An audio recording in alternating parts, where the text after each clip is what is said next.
Bolani keyingi haqqi bu homiylik. Ya'ni bola 7 yoshga kirguncha birovning himoyasiga muhtoj bo'ladi. Uni ovqatlanishi, kiyinishi, yuvinish, boshqa holatlarda doimo kattalarning yordamiga muhtoj.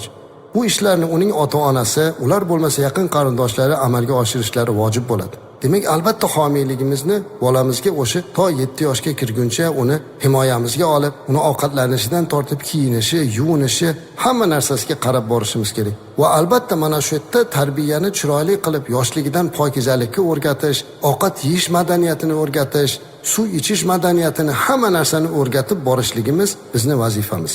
Bu ham bolalarning bizdagi haqlari. Keyingi haqqi valiylik debdilar. Valiylik bu 7 yoshdan to balog'at yoshiga yetguncha bo'ladigan narsa. Valiylik degani o'zidan katta rahbarga albatta ular bir himoyachiga muhtoj bo'ladi. Bu ham ota-onaga, uni bo'lmasa qarindoshlarga yuklatiladi. U o'zi valiylikka olishligi, uni balog'atga yetgunga qadar to'g'ri yo'lini ko'rsatib turishligi lozim bo'ladi. 10-si nafaqa. Bolalarning nafaqasi, ya'ni ularning oziq-ovqati, kiyim-kechak, turar joy bilan ta'minlash otaning burchi hisoblanadi. Ota mana shu ishni qilish kerak. Bolangiz dunyoga keldimi, uni ta'minotini sizning gardaningizga yukladi. Bolangizga albatta oziq-ovqatini, kiyim-kechagini qilib berish sizning vazifangiz. Alloh saqlasin, keyingi paytlarda ajrashib bo'lib qolsa, bolaning nafaqasini sud orqali undirilyapti. Aliment masalan. Aliment bu o'sha bolaning haqqi. O'zi aslida belgilangan aliment juda ham oz. Lekin nomard ota shuni ham bermayapti. Ojiza ayol sudga murojaat qiladi. Sud orqali sizni bolangizni haqqini olib berilishligi bu o'ta ketgan isnot.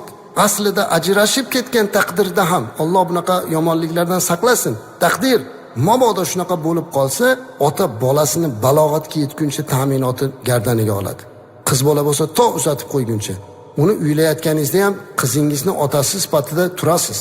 Uni uzatasiz. O'g'lingizni ham ajrashib ketgan bo'lsangiz, ayolingiz bilan munosabatingiz yomon bo'lib ketgan bo'lsa, bu siz bilan ayolingiz orasidagi muomala. Farzandingizni tirik yetim qilib qo'yishlikka haqqingiz yo'q. Uni boqing, uni kam qilmang. Boshida otasi borligini his qilsin. Lekin ba'zilarimiz atiylatdan shunday qiladi.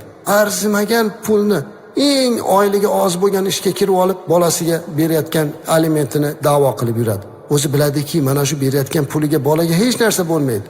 Lekin agar haqiqiy musulmon ota bo'lsa, bolasini boy bo'lsa boylarcha, o'rtahol bo'lsa o'rtahollarcha, kambag'al bo'lsa qodir bo'lganicha ta'minlab qo'ysin. Bu uning vazifasi. Axir bola o'zini o'zi boqay olmaydi.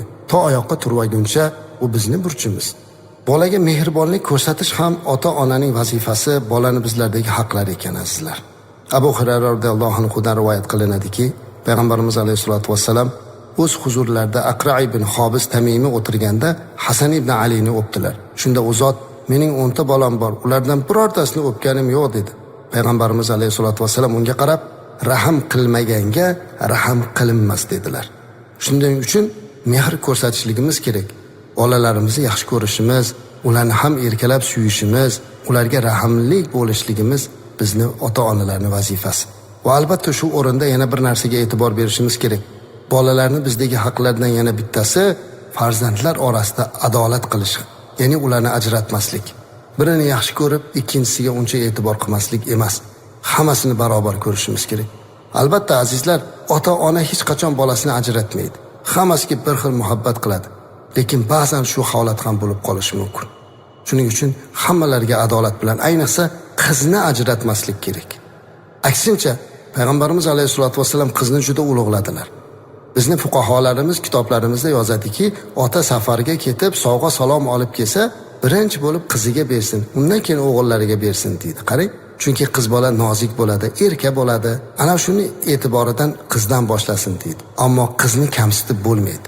Nu'man ibn Bashir radhiyallohu anhu dan rivoyat qilinadiki, otasi uni Rasululloh sallallohu alayhi vasallam huzurlariga ko'tarib borgan ekan.